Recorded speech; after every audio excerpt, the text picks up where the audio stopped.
பாஞ்சாலி ஏன் சிரித்தாள்?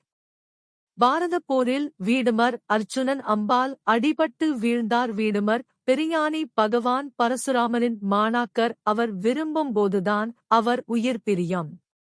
அத்தகைய வரத்தை அவர் தந்தை சந்தனு அளித்தார்.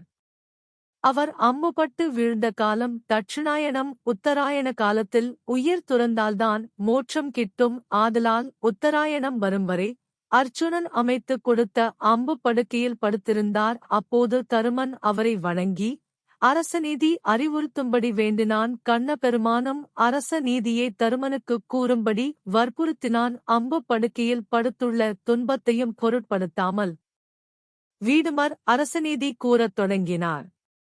அப்போது அருகிலிருந்த பாஞ்சாலி உரக்கச் சிரிக்கத் தொடங்கினாள். அவள் சிரிப்பதற்குக் காரணம் என்ன என்று வீடுமர் கேட்டார். தாததா, வேறு காரணம் ஏதும் இல்லலை. தாங்கள் பெரியானி நல்லறம் முழுவதும் அறிந்தவர், உலகிலேயே உயர்ந்த குறிக்கோளுடன் வாழ்ந்தவர். அப்படியிருந்தும் துரியோதனன் சூதாட்டம் என்னும் வஞ்சனையால் எங்கள் நாட்டையே பறித்துக் கொண்டபோது அரசநீதி துரியோதனுக்குக் கூறவில்லையே. துச்சாதனன் என்னை மானபங்கப்படுத்திய போதாவது அறிவுரை கூறி தடுத்திருக்கலாம். எங்களைக் காட்டுக்கு அனுப்பாமல் தடுத்திருக்கலாம். அப்போது வாயை திறவாமல் தீயவர் செயலுக்கு உடன்பட்டிருந்த நீங்கள் இப்போது அரசநீதி கூறத் தொடங்குவதை எண்ணிப் பார்த்தேன். சிரிப்பு வந்துவிட்டது என்றாள் பாஞ்சாலி.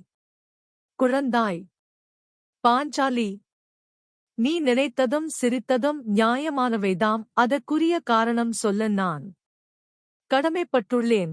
நான் உண்ட உணவு துட்டனாகிய துரியோதனுடையது. அந்த உணவால் உண்டான இரத்தம் என் உடலில் ஓடியது.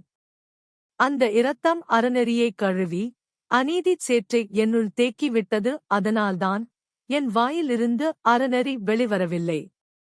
இப்போது அர்ச்சுனன் அம்புகள் என் உடலைத் துளைத்து அந்த அநீதிக் குருதி முழுவதையும் வெளியேற்றிவிட்டது. இப்போது என் உடலில் ஓடுவது இறை பக்தியாகிய குருதி. அதனால்தான் அறநெறி கூற என் உணர்வு என்னைத் தூண்டுகின்றது. எத்தகைய தூயவராயினும் தீயவர் உறவும் உணவும் உடையவரானால் தீமை கண்டும் சீறி எழவிடாமல் உணர்வு மழுங்கிவிடும் என்பதற்கு என் செயல் தக்க எடுத்துக்காட்டு. அன்றைய செயலுக்காக இன்று நான் நாணுகின்றேன். என்னைக் கண்டு நீ சிரித்தமைக்காக நான் வெறுப்படையவில்லை, மாறாக உவப்பு அடைகின்றேன் என்று கூறிவிட்டு தருமனுக்கு அரசநீதி கூறத் தொடங்கினார்.